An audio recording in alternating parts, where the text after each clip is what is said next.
Like most civilizations, Rome too has a myth in its finding.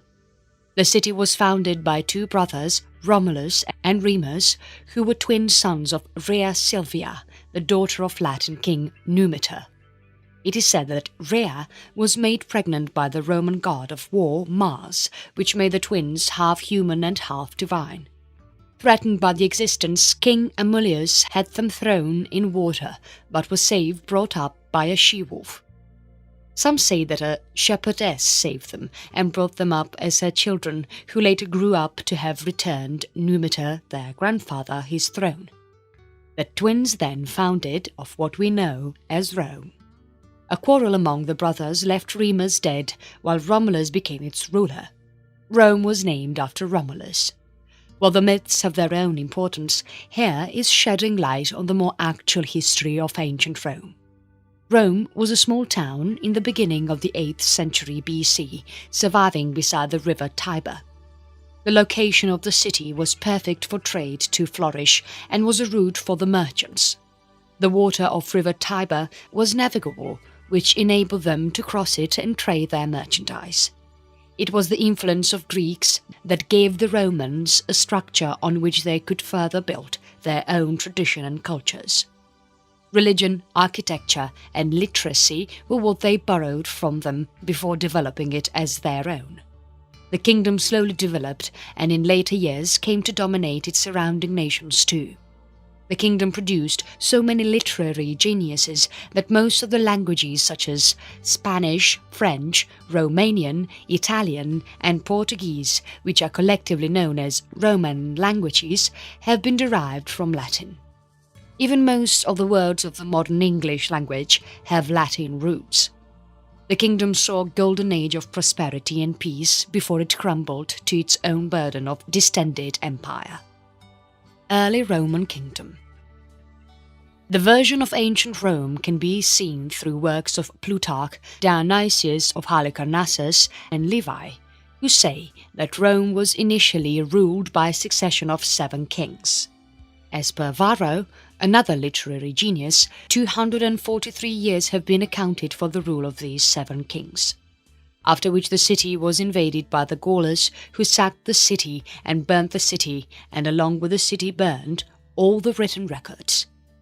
Romulus was the founder and first king of Rome. He is said to have ruled Rome for 36 years, after which he vanished, and after a year of gap in the government, the Senate, which was also founded by Romulus and comprised of noblemen, selected Numa Pompilius to be their next king. After 43 years of peaceful reign by Numa, Rome was then ruled by Tullus Hostilius, who preferred war, and he reigned for 31 years.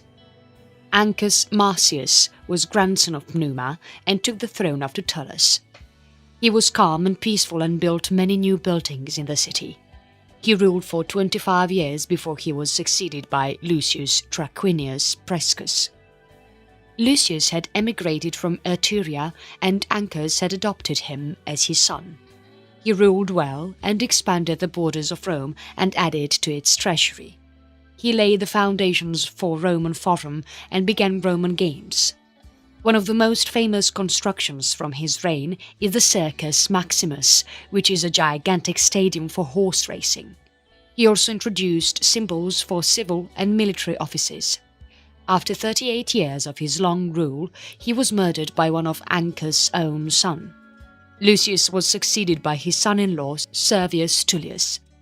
He constructed the Pomerium around the 7 hills of Rome. He introduced voting rights and established first census of Rome, which segregated Rome into 5 economic classes.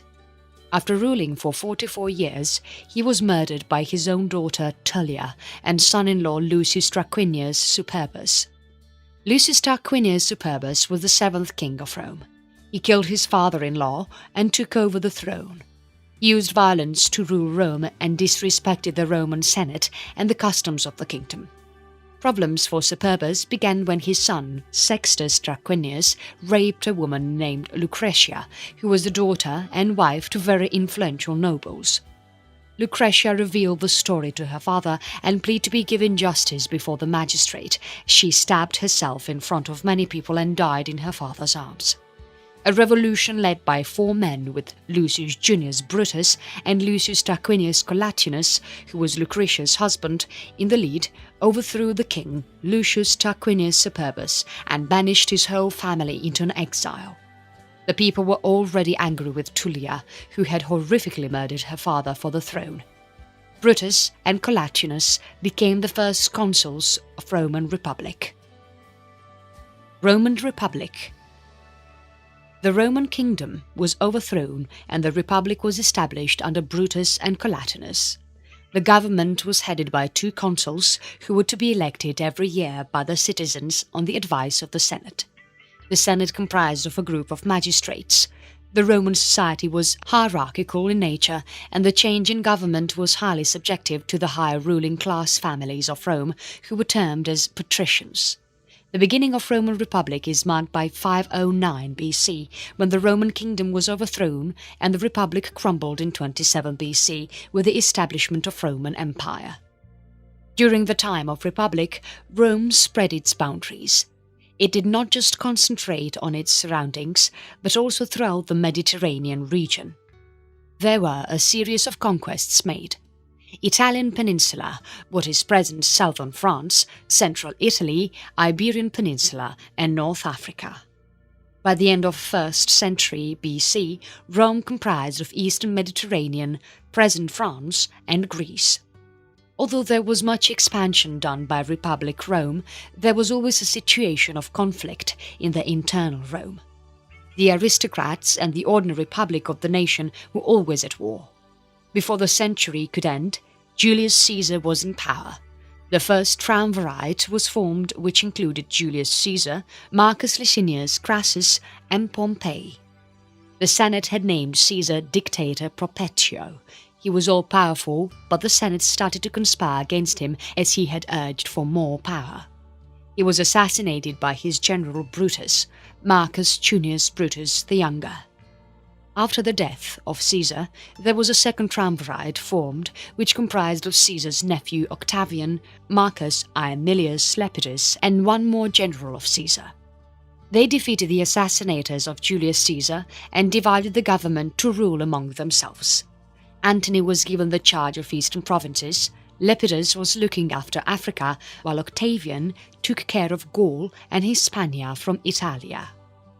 Lepidus once betrayed Antony in Sicily, and Antony had an affair with the Queen of Egypt, Cleopatra. This was considered as treason, and Octavian attacked and defeated them. Both Cleopatra and Antony committed suicide later on. Later on, Octavian took complete control of Rome once he had defeated both Lepidus and Mark Antony. Octavian was given the title of Augustus and made the first emperor of Rome. This marked the end of Roman Republic and the beginning of Roman Empire. Roman Empire. Roman Empire lasted for 1500 years. After the people proclaimed Octavian the Emperor of Rome, then there was a period of succession of his heirs. His clan yielded 4 emperors after him: Tiberius, Caligula, Claudius, and Nero. After this, there was a war between 4 emperors in the year 69 AD. Between June and December of the same year, 4 emperors came to throne and went down too: Galba, Otho, Vitellius, and Vespasian. Vespasian sustained and was the founder of Flavian dynasty, followed by Nerva-Antoine dynasty. This dynasty saw some of the best emperors of Rome and were together known as 5 good emperors. They were Nerva, Trajan, Hadrian, Antoninus Pius, and Marcus Aurelius. In 180 AD, when the throne was taken by Emperor Commodus, marked the fall of Roman Empire. One of the Greek historians, Dio Cassius, said that the rule of Commodus marked the decline of Rome from a kingdom of gold to that of rust and iron. In the year 212, Caracalla of Severan dynasty granted Roman citizenship to all the free-born occupants of Rome. Emperor Elagabalus, who was unpopular among the people, was murdered by the people along with his mother when they heard a rumour that Alexander Severus, who was also eligible to the throne, was killed. They put Alexander on throne, who was guided by his intelligent mother, Julia Avita Mamamea. He tried to restore peace in the empire, but he had to face the greatest challenge, which was German invasion and the influence of Sasanian Empire, whose power seemed to rise quickly. After his death, there fell upon the empire a period of crisis because of a series of misfortunes. Severus Alexander was killed by his own armymen. His death began a 50-year period where around 26 Roman generals took different parts of Rome under their control and declared themselves emperors. This was accepted and made legal by the Senate. Beside this, there were combined foreign invasions, plague, internal civil wars and economic depression, and it was known as Crisis of the 3rd Century. Rome was split into 3 states, and the crisis caused extensive changes in the economy, society, religion, and the rules of the empire. The 3 states were Palmyrene Empire, which comprised of Palestina, Syria, and Aegyptus, the Italian-centered Rome Empire, and the Gallic Empire, which included the provinces of Britannia, Gaul, and Hispania. This period is also marked as the changeover from classical antiquity to late antiquity. It was in the year 270 when Aurelian, who was from humble backgrounds, rose to the position of an emperor and restored peace back in the empire. It was he who successfully ended the crisis of the 3rd century, which also earned him the title of Restitutor Orbis, which translates as Restorer of the World. Diocletian, who took the reins of Roman Empire in his hands in 284, completed what Aurelian started and restored peace in the empire completely. With him also began absolute monarchy in Roman Empire till 1453, until the Eastern Roman Empire fell. Diocletian followed Tetrarchy way to rule the empire. In a tetrarchy, the power of the administration is divided among 4 people. However, when Diocletian thought Rome was stable, he gave up the throne. The tetrarchy soon distorted and fell without him, and it was Constantine who restored peace back in the empire. Constantine controlled the Western Roman Empire, while Licinius I was in control of the Eastern Roman Empire. However, in 324, Constantine defeated Licinius in a battle and unified both Eastern and Western Roman empires and declared himself Augustus. Constantine was the first emperor to become a Christian. Constantinople was established as the capital of Eastern Empire. For next few years, there was East and West axis, and both Rome and Constantinople were center of powers. Theodosius I made Christianity the official religion of Roman Empire. His death in 395 AD also marked him as the last emperor to rule East and West Rome. In early years of the 5th century, the Western Roman Empire began to scatter. Rome was overflowing with immigrants, and so were the invasions from Germanic tribes, along with other tribes such as Attila. Romans successfully drove all of them, but there were some Germanic migrants whose loyalty did not lie in Rome. The last Roman emperor of the Western Roman Empire was Romulus Augustulus. He was forced by a Germanic warlord by the name of Odoacer to resign from the throne. Romulus was a young boy, and Odoacer had pities on him, which is why he sent him on an exile instead of killing him. Romulus Augustulus had the name of the founder of Rome and the first emperor of Rome, but he happened to end a part of one of the most powerful kingdoms. When Romulus Augustulus was made the emperor of the Western Empire, only about 20% of the actual empire was left. Once Odoacer exiled Augustulus, it marked the end of Western Roman Empire, as he ended the line of Western emperors. Even after the Western Roman Empire fell, the Eastern Roman Empire survived for several years. In the Middle Ages, the Eastern Empire, also known as the Byzantine Empire, was a quiet and stable Christian empire. But from the 6th century, Byzantine also started to distort. Much parts of Italy, which were under Byzantine, were lost, mostly taken over by Lombards. The plague of Justinian, which cost about 25 million lives, had further shaken the foundations of Rome. Then there was rise of Islam, and their conquerors took over Egypt, Syria and Armenia. Constantinople was also under their threat now. Sicily and Italy were soon taken over by the Arabs. In the 8th century, the Romans stopped this Islamic invasion, and whatever they lost to the Arabs were taken back by them by the beginning of 9th century. The Eastern Empire rose to glory once again in the 1000 AD. Emperor of Byzantine, Basil II, took back Armenia and Bulgaria, which became important centres of trade and culture. The glory of the Romans did not last long, and in one of the battles they marked their decline. The Battle of Manzikert, fought between Byzantine and Seljuk in 1071 AD, opened the gates of the empire to the Turks. Byzantine's borders became weak, thus allowing a mass movement of Turks. In the Battle of Manzikert, the Emperor of Byzantine was taken prisoner by a Muslim commander. After 20 years of internal conflicts and invasions of the Turks in 1095 AD, Emperor Alexius I Komnenos finally asked for help from the Western European kingdoms. They sent crusades who sacked Constantinople in 1204. They looted and destroyed the city in a way that it could never come back to an empire that it was in its glorious past. Finally, the newly rising power of the Ottoman sieged Constantinople on May 29, 1453, marking the end of what was left of Byzantine. Society of Ancient Rome. Government. Earlier, when Rome was ruled by the kings, they were elected by main tribes of Rome in turns. While the powers which they exercised is unknown, but in terms of giving orders to the army, the complete power lay in the hands of the king. The king was the head of the state religion. Beside the king, the power rested in 3 more bodies of administration: the Senate, which was the advising body to the king, the Comitia Curitia, which approved and sanctioned the laws which were given by the king, and the Comitia Calata, which was an assembly of the priests who had the power to gather people and declare holidays or feasts for that particular month. In the time of the Roman Republic, there were skirmishes between the different classes, and this led to a mixed democracy, an oligarchy. In an oligarchy, the administration of the nation is controlled by a handful of people who belong to high classes or are wealthy nobles.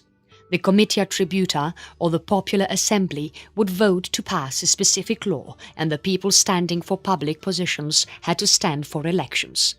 The Roman Senate was a group who were more of advisors to those who were running the administration. Even though the Senate was just an advisory body, the senators were quite powerful, and if the Senate together didn't approve of something, it was impossible to get it done.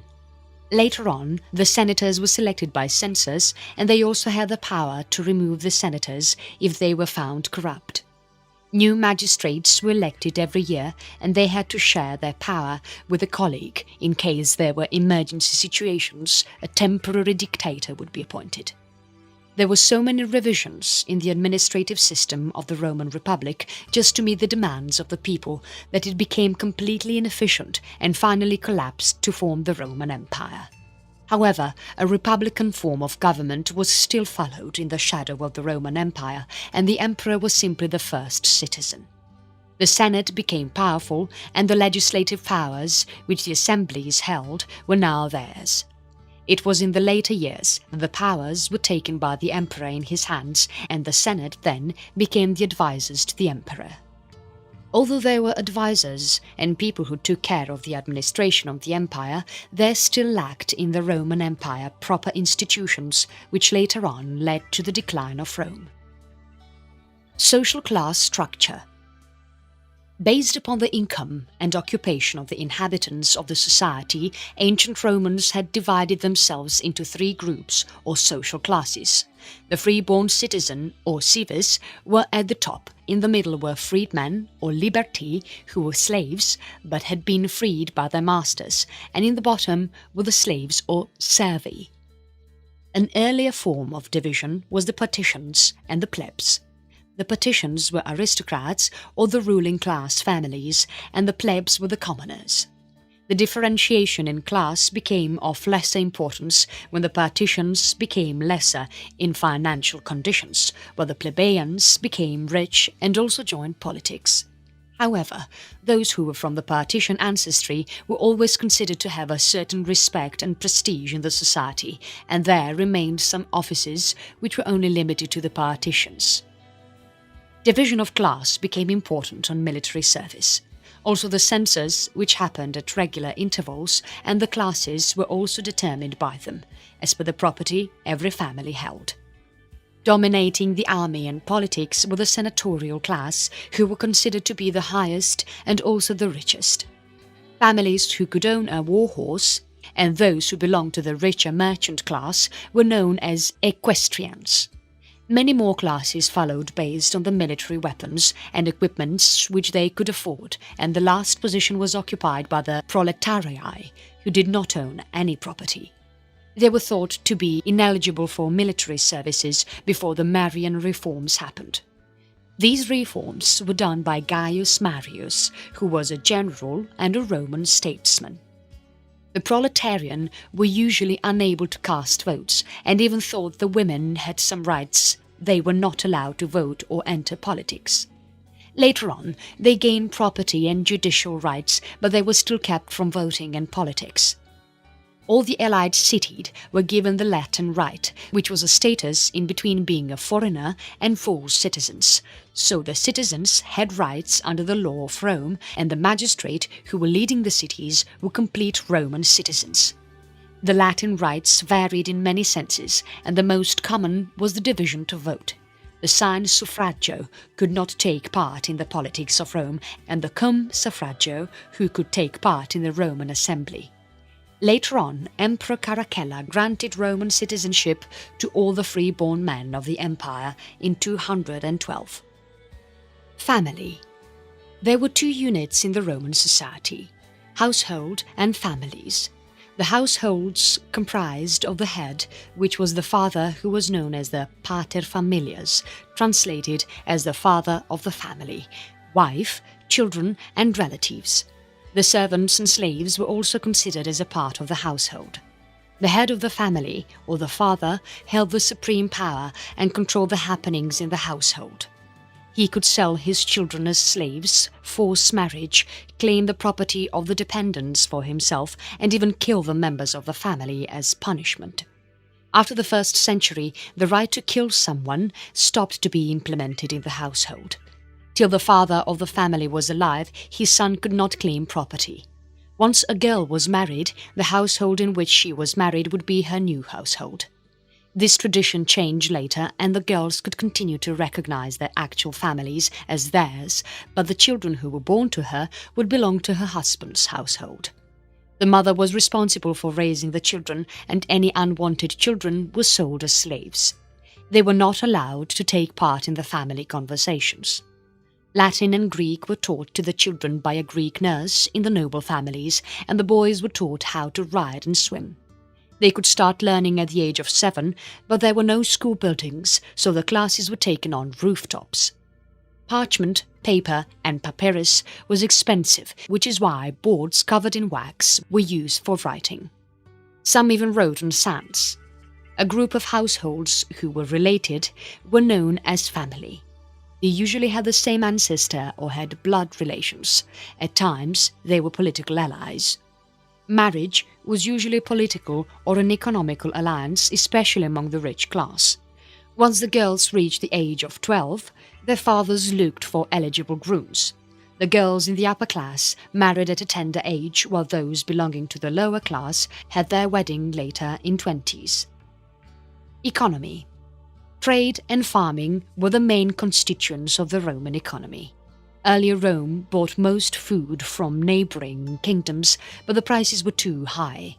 The Romans started farming themselves, and by the 1st century BC they were harvesting grapes and olives in huge quantities.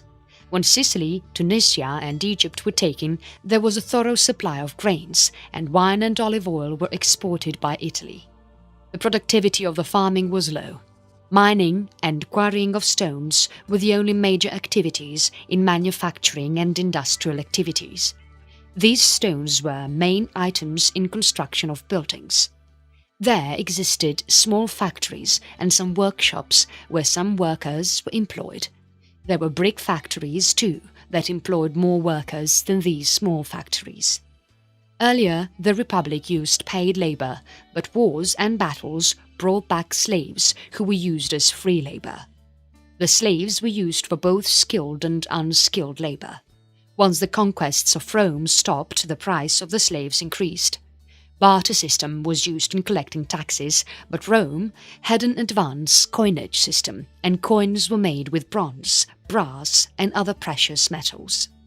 These have been found in excavations within and beyond the boundaries of Rome. The Roman roads were designed for wheels, and transporting goods within the Roman boundaries was done in no time.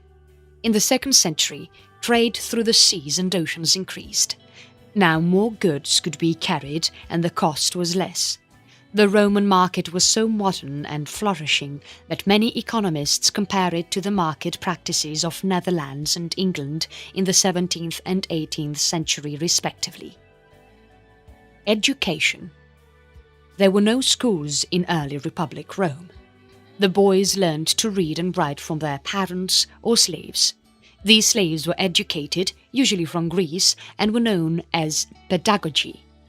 The aim of educating the boys was to make them aware about warfare, agriculture, public affairs, and the traditions of Rome. The way of living was learnt by the children as their fathers took them around in the political and religious functions. The sons of the higher class people went to the Senate and learnt about political matters of the nation. When boys of the nobles reached the age of 16, they were made apprentices to famous political figures. They had to campaign with the army at the age of 17. In the 3rd century BC, once the Romans conquered the Hellenistic kingdoms, the situation of education became more clear and better. Although there was some Greek influence on the education of the Romans, their system of education was entirely different from the Greeks. All families couldn't afford education, but those who could would send boys and girls to private school known as ludus. The teacher was known as magister ludei or literator. They were mostly of Greek origin.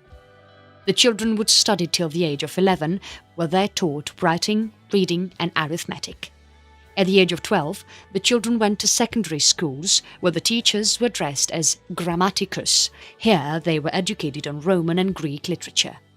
When they reached the age of 16, they attended the rhetoric school where the Greek teacher was known as rhetor. The career of the students was designed at this phase, and the students had to learn the Roman laws. Schools remained closed on market days, religious festivals, and they also got summer holidays. Laws. The basic legal practices and laws dated as far as 449 BC, and the systemization of the laws was done by Emperor Justinian I in 530 AD. These were followed even in the Byzantine Empire, and later on also formed the basis of laws in the Western Europe. The laws were kept, modified, but the foundation remained the same and was followed till the 17th century. Military. The Roman army of 500 BC was highly influenced by the Greek, and there were about 9,000 men in the military divided into 5 classes. The men in the army learned hoptile tactics, which was using spear and shield on the battlegrounds against their enemies. 3 classes were trained in hoptile skills, while the remaining 2 classes offered light infantry. The early army of Rome was essentially in place to defend their territory. The Romans then adopted the maniples formation instead of hoptile. These men fought in groups and were considered to be very close. Every group had men ranging from 60 to 120, and following them were the legion of men which numbered to 5,000. The manipula basically had 3 lines. The front were young men and the last line were more experienced. The 3 lines were hasted, principes and triarii in the front, light infantry or the velites in the middle, and the cavalry or equites last. It was an aggressive posture. Pompey had the strongest and biggest army, as they were all newly recruited. People who owned property and were citizens in the Republic were usually the part of the army, and they had their own weapons if they were equites and had their own horses. On an average, a rural farmer would have served in 6 to 7 war campaigns if he survived. The urban citizens, freedmen and slaves, did not participate in the war except if there was an emergency, which hardly happened. Although the criterion of enlisting was high, it was brought down at the time of Gaius Marius because the need to men in the army was increasing. The term of service of the army was 20 years, and sometimes it was extended for an additional 6 or 7 years. In the beginning of the 3rd century BC, the men in the army, or the legionnaires, were paid, and at the time of Caesar it was double. If there were successful campaigns, they would get what was collected from the loot.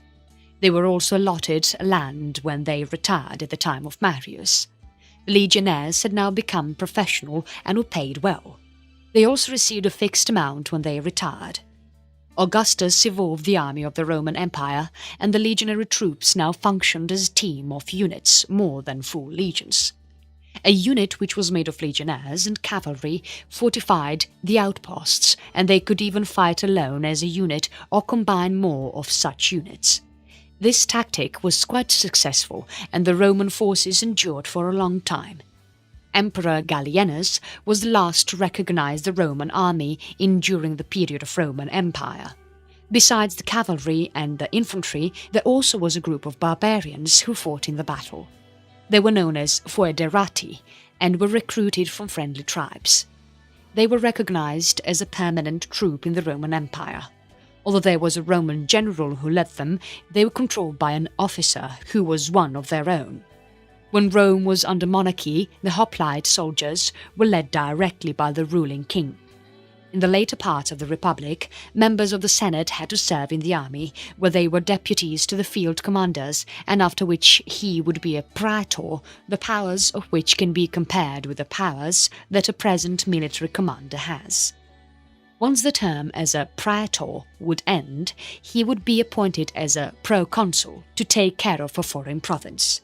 When Augustus was in rule, the military was placed under unitary command.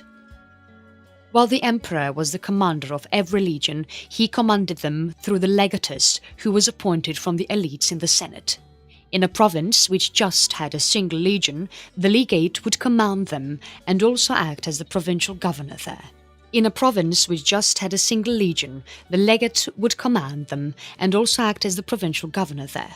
In a province where there was more than a single legion, there was legate for each one, and all the legates were answerable to the provincial governor, who was a legate but of a higher rank. In the beginning of Diocletian, this structure was dissolved, and all the legates or the provincial governors were removed, and command of the armies in a group of provinces was handed over to generals who were referred to as the duces, were appointed by the emperor. The duces did not belong to the Senate or the elite families, but were people who earned higher ranks while serving in the army. However, there were many situations when these men tried to overthrow the emperor and take over control of the throne.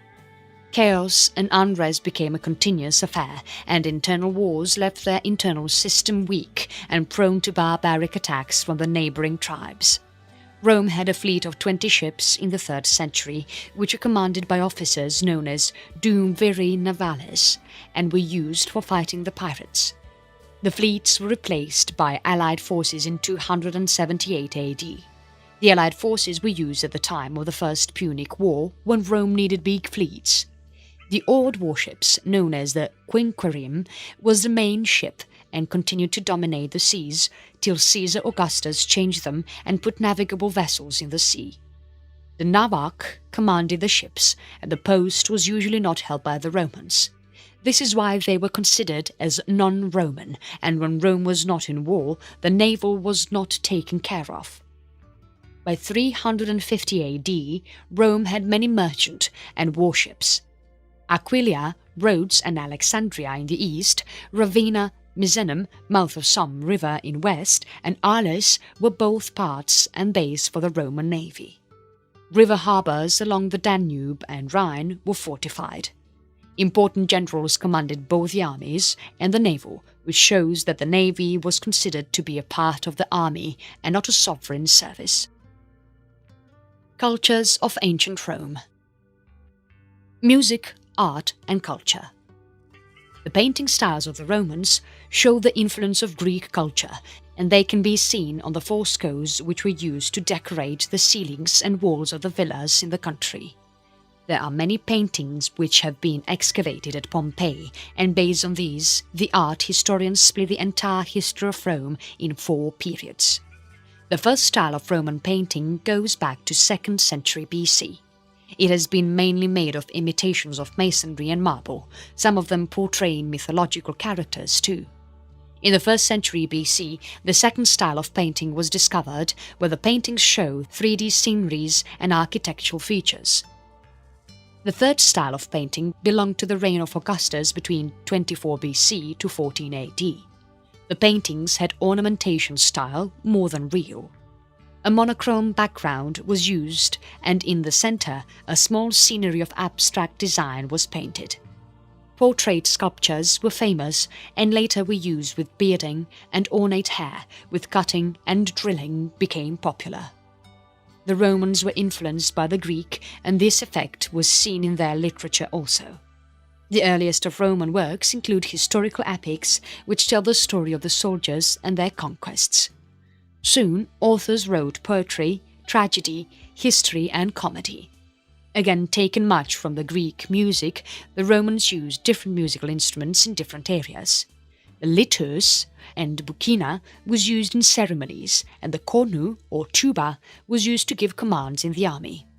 Religious rituals also had many musical performances using the cymbals and tambourines at orgiastic cults, tibiae at sacrificial rituals, hymns and rattles through the spectrum. All public ceremonies had music.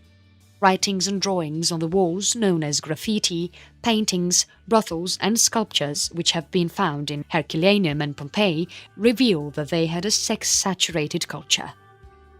Language. Latin was the language of the Romans.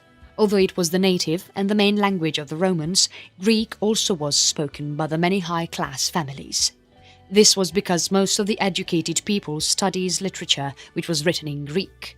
In fact, the eastern part of Roman Empire always used Greek and Latin, never replaced it. Once Justinian died, Greek was made the official language in Byzantine. As Rome expanded, Latin spread through Europe, and it evolved into more dialects based on the different locations, which slowly evolved into well-known Romance language. Games. There were many types of athletic activities in which the young Roman boys indulged, such as wrestling, jumping, racing and boxing. Those who were rich and lived in the countryside enjoyed games like hunting and fishing. The Romans also played many board games and gambled also. Public games were also enjoyed, and for which special Colosseum was built. Here the gladiators combated, and many times men faced dangerous animals also.